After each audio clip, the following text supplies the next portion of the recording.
like we did with the moon, except we weren't the first ones there. Exactly what we've done. They were explorers.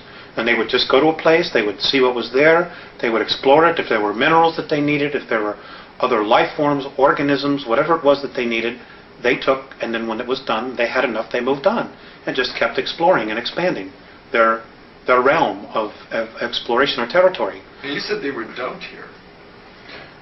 Originally they were. They were dumped in Alpha Draconis. Nobody knows exactly where they came from, and my understanding is that even in their ancient history, they don't know exactly where they came from. But they were left in Alpha Draconis because that particular system offered them the highest probability of survival. And from there, they were able to create craft, space travel. I mean, they're magnificent in what they did, and they're to be commended for what they did.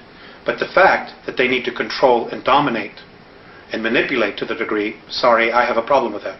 And so does half of the galaxy. That's just the way they are. They're the biggest bully. Nobody can beat them up or wipe them out, so therefore they have no motivation to change. So that's the space they hold. And, the Andromedans actually consider them the ultimate warriors, which says a lot, for whatever reasons. A lot of bullies end up destroying themselves. Well, that's something that may possibly need to happen, we hope soon, or I hope soon.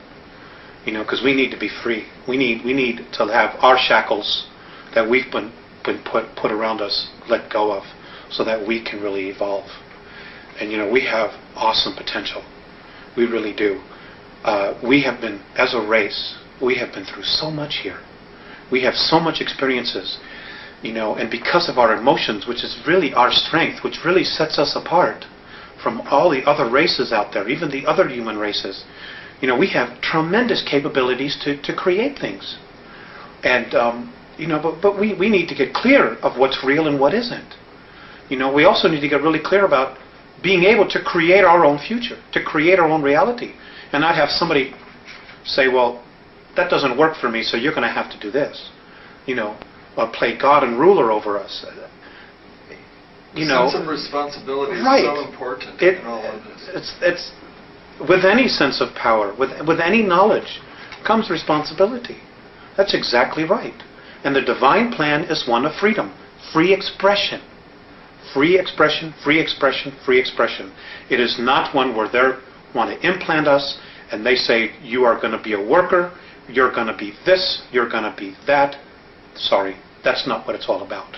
And if anybody tries to force that stuff down your throat, fight it.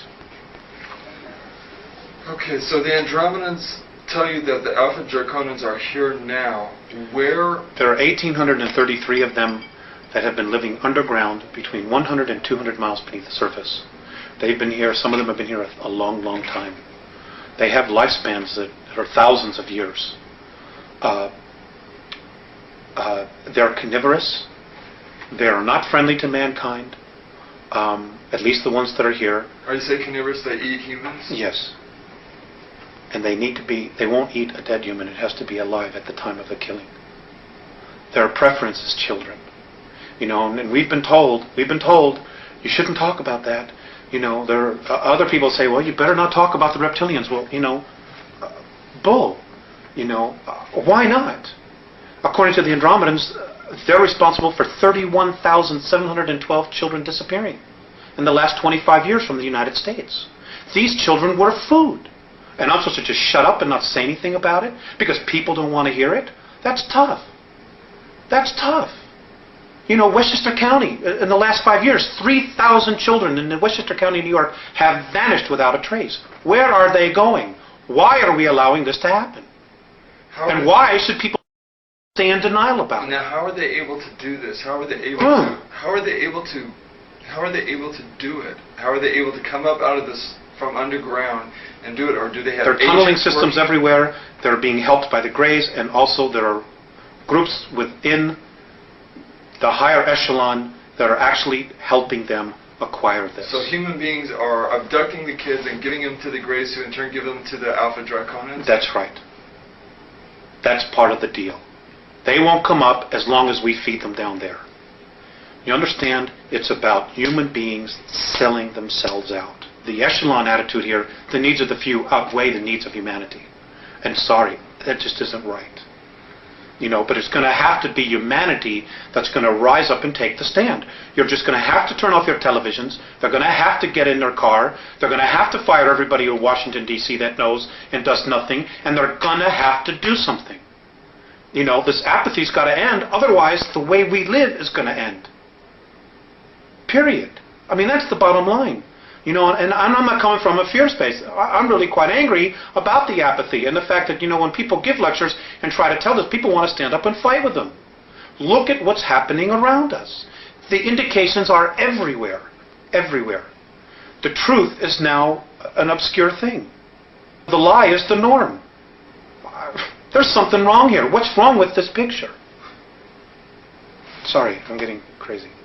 No, you're not. You're expressing frustration, I think. Why, aside from the carnivorous aspect to the Alpha Draconians, why else are they dangerous to humanity? Because they don't like us. And what are they willing to do with humanity?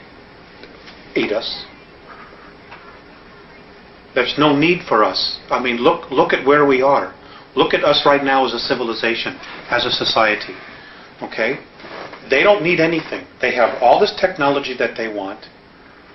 We can't really offer them except maybe do some work for them. But they don't need all of us to work for them. They don't respect human life in any way whatsoever.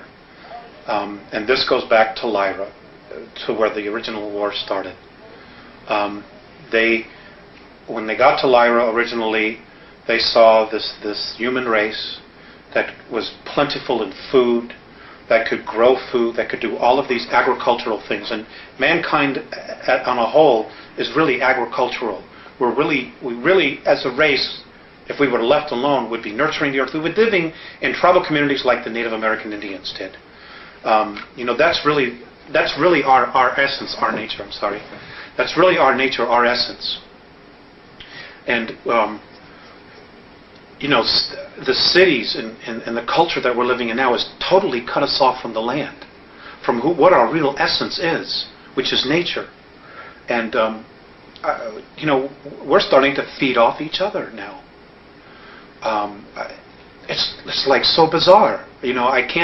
It's like when I see the Andromedans or when I've been exposed to the Pleiadians, when I see how they live and they teach and they live with each other and they respect each other, and I come here.